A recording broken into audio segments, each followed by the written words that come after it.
For more on the meetings, I'm joined by Mike Bastin, visiting professor at Beijing University of International Business. He's live for us in Southampton in the UK.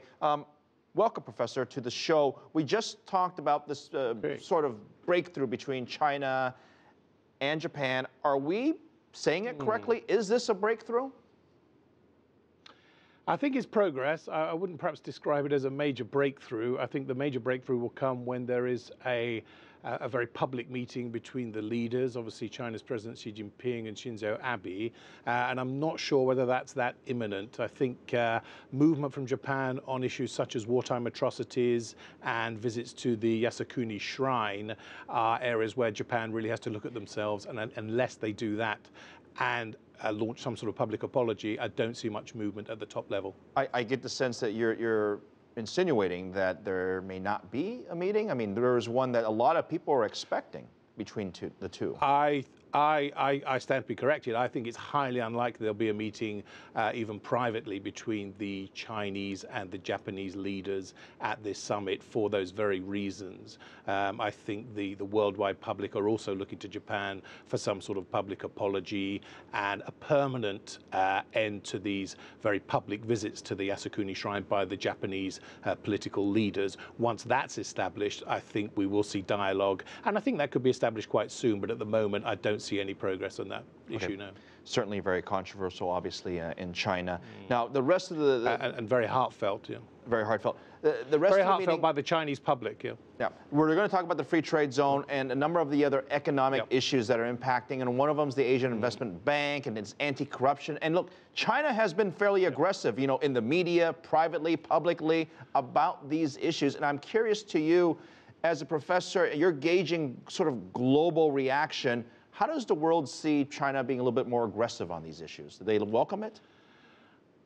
I think there's a welcome. I think there's not so much the term aggressive. I think most people, certainly my research findings, support the fact that China has a right to be a little bit more assertive, a right to take the lead. For example, a right to launch the Asian Infrastructure Investment Bank. They are the engine of growth very much in the Asia-Pacific region now. So assertive, but also very welcoming. And it's very much a theme of partnership at this summit as well. You mentioned the Asian Investment Bank. I want to ask, because some people would say, look, the World Bank already does a lot of the same work the Asian Investment Bank is supposed to do. So there's going to be some overlap. But some of the folks that I've spoken to privately at the World Bank says there's plenty of space for cooperation because there's plenty of money involved. Well, certainly, I don't see an overlap really at all. I think it will certainly complement let's say, the US-dominated World Bank. There's a need for an infrastructure focus with a lot of these Asian economies to kickstart growth. Infrastructure is very much getting the ground floor sorted out. That's China's experience, and I think that's partly why they've led this initiative. It's very welcome, and I can see it being very, very successful very, very soon. And I think it will complement the World Bank and also the Asian Development Bank and prove a very tremendous success for stimulating growth in those poorer nations across Asia. Now, a lot has changed since, of course, the last meeting. We have that little issue in the Ukraine with President Putin. Also, President Putin seems to be much more friendly towards China and vice versa. And I'm just wondering, if you're on the sidelines, are you going to hear some of this discussion at all back and forth?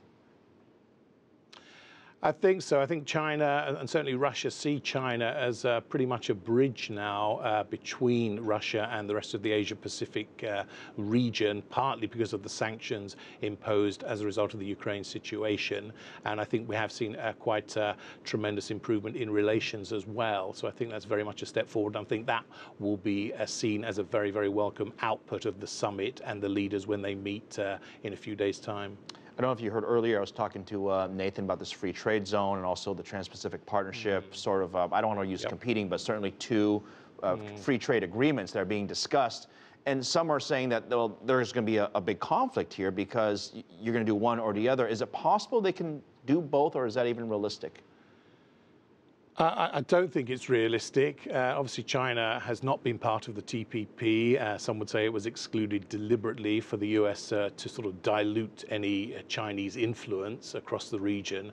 And I don't think it's realistic for the TPP to progress significantly without China's involvement. And what I see happening here is China's vision of a free trade zone, free trade area across the Pacific Rim will in effect supersede the TPP. And what we'll see is a path mapped out with more and more Asian nations coming on board on the Chinese side and China driving that forward over the coming years and the TPP becoming virtually meaningless over in years to come. Professor Bastin at the Beijing University of International Business, live for us in the UK. Thank you very much. Have a good weekend, sir.